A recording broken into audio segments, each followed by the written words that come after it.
बाजरीची भाकरी, लोणी, बाजरीची भाकरी, लोणी, मुगाची खिचडी, गाजर अशा पदार्थ शक्तिवर्धक पदार्थांचा वापर करतात। या दिवशी हे पदार्थ आवर्जून केले जातात। संक्रांतीच्या दिवशी गुळाची पोळी आणि तिळगुळास विशेष महत्त्व असते। मकर संक्रांतीच्या दिवशी सूर्य धनु राशीतून मकर राशीत प्रवेश करतो आणि या दिवशी मराठी स्त्रिया आवर्जून काळी साडी नेसतात। रथसप्तमी हा संक्रांतीचा शेवटचा दिवस असतो। लहान बालकांनाही संक्रांती निमित्त काळे कपडे, हलव्याचे दागिने घालून त्यांचं बोरनान किंवा लूट असे केली जाते। त्यांच्या अंगावरून बोरे, बिस्किटी, चॉकलेट अशा पदार्थ त्यांच्या अंगावरून टाकतात। त्याला बोरनान किंवा लूट असे म्हणतात।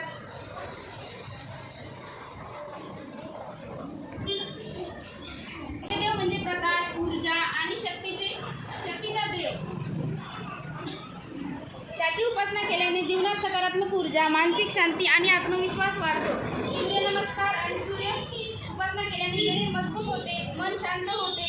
सूर्य म्हणजे जीवनाची ऊर्जा, त्याची उपासना केल्याने जीवनात प्रेरणा मिळते।